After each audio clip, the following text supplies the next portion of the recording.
രഞ്ജിത്ത് ശങ്കർ മമ്മൂട്ടിയെ നായകനാക്കി സംവിധാനം ചെയ്യുന്ന ചിത്രമാണ് വർഷം.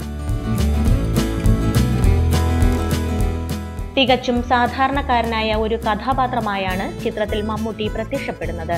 ആ കഥാപാത്രത്തിന്റെ ജീവിതത്തിൽ സംഭവിക്കുന്ന ചില നിർണായക സംഭവങ്ങളാണ് സിനിമ പറയുന്നത്. മമ്മൂട്ടി അവതരിപ്പിക്കുന്ന വേണു എന്ന കഥാപാത്രത്തിന് 5 ഗെറ്റപ്പുകളുണ്ട്. ആശാ ശരത്താണ് മമ്മൂട്ടിയുടെ ഭാര്യ നന്ദിനിയുടെ വേഷത്തിലെത്തുന്നത്. ഡോക്ടർ ജയശ്രീയുടെ വേഷത്തിൽ മറ്റൊരു നായികയായി മമത മോഹൻദാസും എത്തുന്നു. TG രവി കുറച്ചു കാലത്തെ ഇടവേളയ്ക്ക് ശേഷം വീണ്ടും വില്ലൻ വേഷം ചെയ്യുന്നുവെന്ന പ്രത്യേകതയും ഈ ചിത്രത്തിനുണ്ട്.